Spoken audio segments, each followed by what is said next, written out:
Hey, what's going on? You know who it is. You know what it is. All right, you guys, peep game. All right, so the NFL pretty much gives the Atlanta Falcons a slap on the wrist, if that's what you want to call it, more like a finger wagging, as in no, no, no, no. Basically, the Atlanta Falcons basically was fined up to $350,000, which is like basically like $3 to maybe even 30 cents to a NFL owner. We all know that Arthur Blank is stupid rich. Okay. He has, he's a major stockholder in Home Depot. So he has bread. He's a billionaire. So basically, that was just a slap on the wrist and a slap in the face to basically Sador Sanders, more as if the NFL doesn't really give a fuck. Because to me, if I'd been a commissioner, I would have sent a message to the Falcons. I would have been like, y'all cannot allow something like this to happen ever again. Basically, Sador Sanders was basically humiliated. It was filmed of him being humiliated, and the world saw it.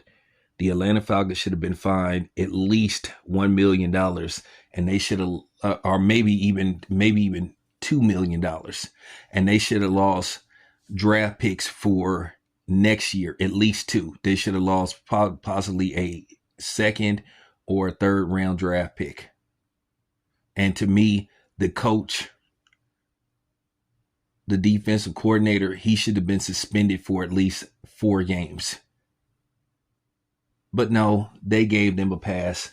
And it just goes to show you that the NFL really isn't on this. They don't care. They didn't really care because to a certain degree they was in on it. This is just what you call a little bit of grandstanding.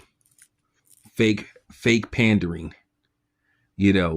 So the NFL ain't too wrapped up in this because to a certain degree, a lot of people believe that all 32 owners was in on this. So, if I'm Sador Sanders, I would just be basically preparing for camp.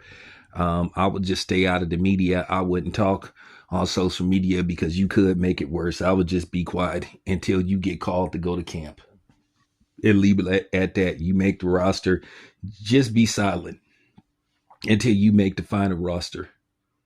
And even when you make the final roster, stay silent till you win the starting quarterback job.